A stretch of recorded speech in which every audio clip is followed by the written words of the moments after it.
There's one marketing strategy that in my opinion is the best way to scale a SaaS company to 500k MRR and beyond. I'm talking about SEO. It's one of the huge plays a company like Zapier used to scale to millions of organic visitors each and every month and drive a huge chunk of leads and signups. And before you bounce off this video thinking, we tried SEO in the past, but it just didn't work for us, chances are you didn't nail the right strategy or follow the right frameworks. But here's where it gets interesting. If you can nail SEO, you can consistently rank above your competitors, driving quality traffic, leads, demos, signups, or revenue for high intent prospects searching directly for your offer. In this video, I'm going to share the full strategy we use to get SaaS clients 6 and 7 figures in MRR from SEO. Let's dive in. So why SEO? Well, so many SaaS companies treat SEO as a tick box exercise, i.e. let's publish 1 or 2 blog articles a month, install a plugin on our website, and that'll be it, job done. Or they completely neglect SEO altogether and focus all their time, cash, and resources on things like outbound sales, paid ads, paid media, influencer marketing, events, trade shows, or elsewhere. Well, this is your chance to get ahead of them. All those competitors that are either doing very little, have a poor strategy, or are completely neglecting SEO, you can start outranking them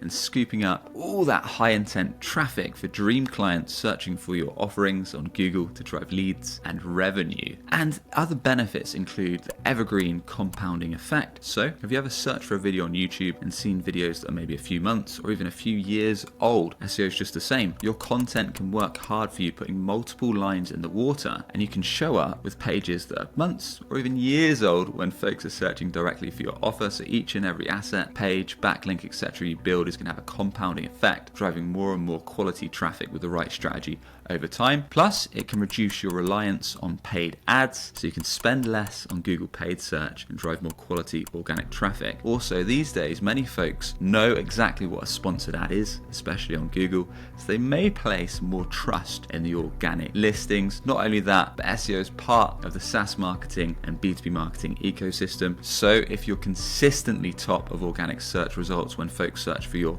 offer direct, they compare you to alternative solutions, or they look for answers to their problems. They're looking to solve specific juicy problems. If you consistently show top of organic search, it builds trust, it builds mind share, and it gives you more chance to drive a steady flow of qualified leads, signups, and revenue for your SaaS. So let's talk about how you can practically put this into play. First off, you want to avoid something I call the traffic trap.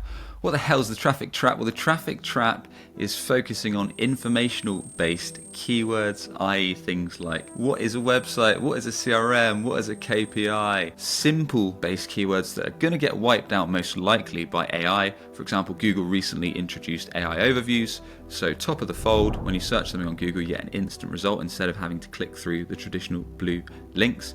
So these are information-based keywords. At best, if someone does flick onto your website, they might get the info they need and skip off, or maybe download a lead magnet or similar. We want to avoid high traffic informational keywords. We don't want to get caught in the traffic trap. We want to focus on bottom of funnel keywords, i.e. money keywords. What is someone going to search for when they need our offer now, when they're looking directly for the solution? Maybe they're comparing alternative vendors, or maybe they have a crisp and specific juicy problem they want to solve, so we can position our offer as that pain killer. So going after those money keywords, quite often they're lower traffic compared to informational based top funnel keywords, which is good because there's a lot more sales intent behind them. They're more likely to take a demo, take a sign up, or similar.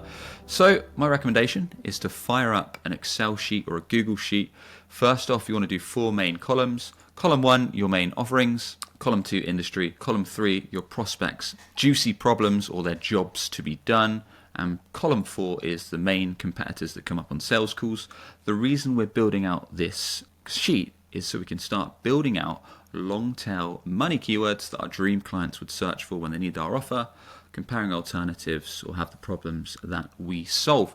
So as a quick example, column 1 for offer, if you sold proposal software as your SaaS, that might be proposal software. You might put proposal tools, proposal platforms, and similar. Industries, these are the industries you serve well, have historically bought well from you, have the problems you solve, and have enough cash to easily invest in your offer. So it could be sales teams, HR, fintech, finance, sporting, whatever. Jobs to be done. What are the struggling moments that your prospects face where your product is positioned to solve those, or maybe even a way that they get the job done internally before realizing a solution like yours exists. That could be how to write proposals that convert, or how to write killer proposals in Word docs, or how to close more sales quotations or similar. And then the main competitors that come up. So in the proposal space, that might be Proposify, PandaDoc, GetAccept, Quilla. And from there, you want to build out long tail keywords for each and every one.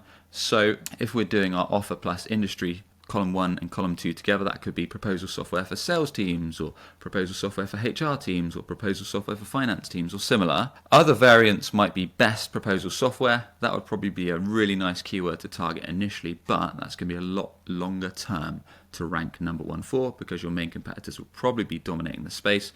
So that's probably something you want to rank for longer term, earn some backlinks for, and slowly chip away at. But shorter term, the more longer tail keyword, typically, the quicker it will be to rank. So things like best proposal software for sales teams, or best proposal software for fintech teams, because they're a bit more detailed, building out those pages will typically be a bit faster to rank. So that's a few ways there. And then using your competitors in keywords, that could be things like alternative-based keywords or pricing-based keywords. So in this example, PandaDoc alternatives, Proposify alternatives, Quilla alternatives, Quilla pricing, that kind of stuff. Really good, because prospects usually compare 3 or 4 vendors. So if you can then rank for those kind of terms, you can position your offer as the best solution with your differentiators, what you do, they don't, etc., and start driving leads that way. Some other ways that can work well are in the middle of the funnel. Folks like to download things like checklists, examples, templates.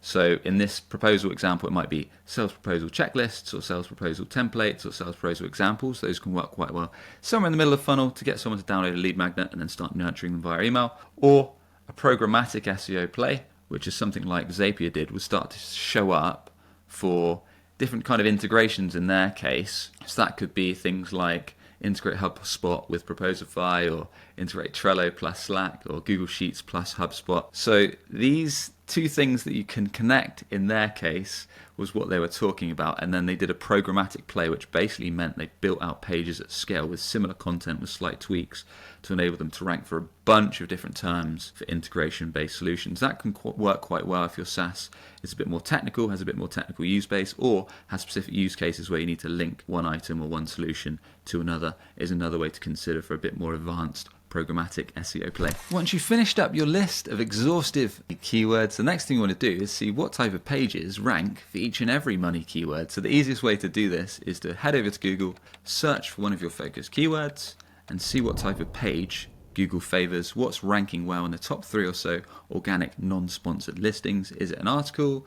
Is it a comparison page? Is it a landing page? Or is it something else, so you know what type of page you need to build out to rank well on that keyword? As an example, if you're watching on the video, you'll see that we've got one of our clients, checkrise.com. We've got their ADP alternatives page for their SaaS. They do HR and payroll software. So as this is an alternatives-based page, usually these are structured in the format that they've got 5, 10 or more listings, and normally they position their own product as number 1. Using the blow out the water strategy, we'll look to make our page more useful, helpful, trustworthy. Google dropped out a framework called EEAT. They rolled that framework out a while back. Experience, expertise, authority, trust. Great one to bear in mind when you're building out pages that you want to blow out the water.